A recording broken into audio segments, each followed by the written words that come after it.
vous est présenté par Active Trades. Et nous sommes de retour sur Direct Investisseur. Nous retrouvons en duplex Pierre Verret, stratégiste de marché chez Active Trade. Bonjour Pierre. Bonjour à tous, bonjour Lucie, bonjour Aziz. Bonjour Pierre. Alors on va parler ce matin d'une paire de devises dont vous voulez parler. Il s'agit du NZD-JPY, c'est-à-dire le dollar néo-zélandais face au yen. Alors que se passe-t-il concrètement sur cette paire ?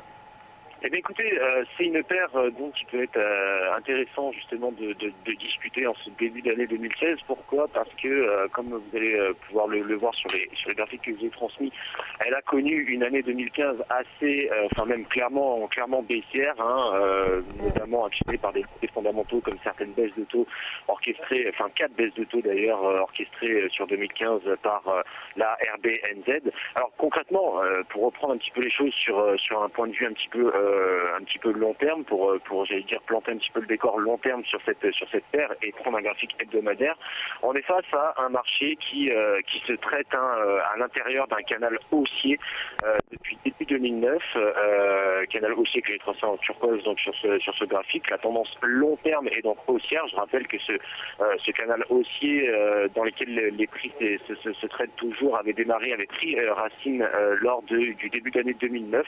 On est vraiment sur une tendance long terme qui avait duré plusieurs années, enfin qui dure encore plusieurs années sur cette parité.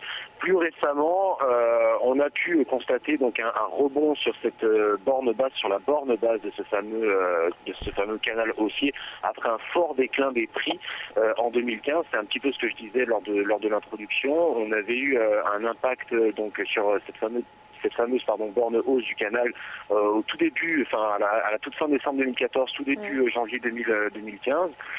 Depuis, on a pu voir donc finalement les prix rejoindre la borne basse, donc passer finalement du niveau des 94,06 pour aller chercher un nouveau plus bas au niveau des 72,404, 72,40, 41 à peu près. Donc comme je l'ai dit, cette baisse a été orchestrée au niveau fondamental par plusieurs baisses de taux au niveau justement de la RBNZ. On constate après finalement ce rebond qu'on a pu voir sur cette fameuse borne basse de ce canal haussier, un rebond limité. Un rebond limité pourquoi ? Car on a quand même des prix qui restent assez bien capés significativement par une résistance au niveau des 83,36 que j'ai appelé R1 sur mon graphique. Au niveau des indicateurs techniques, le MACD qui était haussier jusque-là est repassé vendeur avec notamment un croisement et repassé également en zone négative. En ce qui concerne donc, pour finir avec ce graphique hebdomadaire, on est face à une tendance qui reste quand même clairement haussière. Même si on a connu une année 2015 très baissière à l'intérieur de ce canal, on n'a pour l'instant aucun signe d'invalidation clair et net, aucune alerte à ce niveau-là. Le biais reste quand même assez baissier à court terme pour les raisons que j'ai précédemment expliquées. Il est comme j'ai dit trop tôt pour parler d'un renversement de tendance. Donc quand je parle de renversement de tendance, je fais notamment allusion à une rupture de ce fameux canal haussier qu'on a pu voir sur ce graphique hebdomadaire. Donc il est trop tôt, comme j'ai dit, pour parler de renversement de tendance, même si le mouvement des prix de 2013 à 2015, donc sur la tendance d'échelonnement de 2 ans, sur 2 ans, pourrait faire penser à une configuration en épaule tête épaule, avec notamment un premier sommet qu'on avait connu, notamment donc c'était tout début 2013. On avait notamment connu un plus à 86,40, un deuxième sommet, comme j'ai dit tout à l'heure, sur le niveau des 94,06, et le dernier sommet qu'on a fait, donc c'était mi-octobre à peu près, non c'était fin novembre, où là on était allé jusqu'au 83,40. Donc c'est vrai que cette configuration de congestion latérale peut faire penser à une structure de renversement de tendance qui prendra la forme d'une épaule tête épaule. Cela dit, il n'y a encore rien de sûr. On peut envisager un biais baissier, surtout quand on regarde le comportement des prix, notamment sur la première semaine de janvier, qui a été notamment assez meurtrier pour toutes les paires en face du yen japonais et également pour tout le marché action, le marché indice.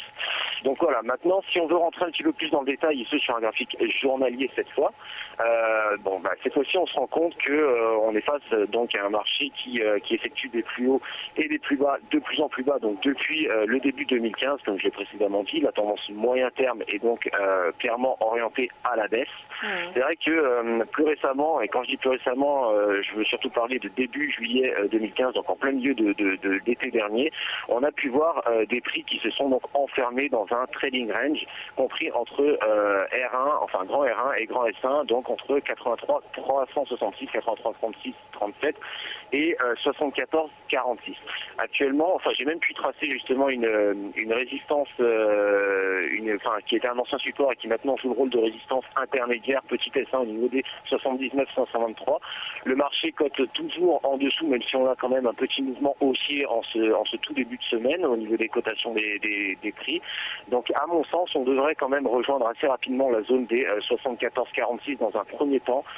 Comme je l'ai dit tout à l'heure sur le graphique hebdomadaire, il est encore trop tôt pour parler de renversement de tendance. Cela dit, le mouvement est quand même clairement baissier donc sur cette paire, mais comme j'ai dit tout à l'heure, sur toutes les paires contre le yen japonais, hein, comme chacun le sait, lorsqu'on observe généralement des déclins sur le marché action, les opérateurs préfèrent s'orienter sur des valeurs refuges comme par exemple le CHF ou le yen japonais sur le marché du forex, sur le marché des devises.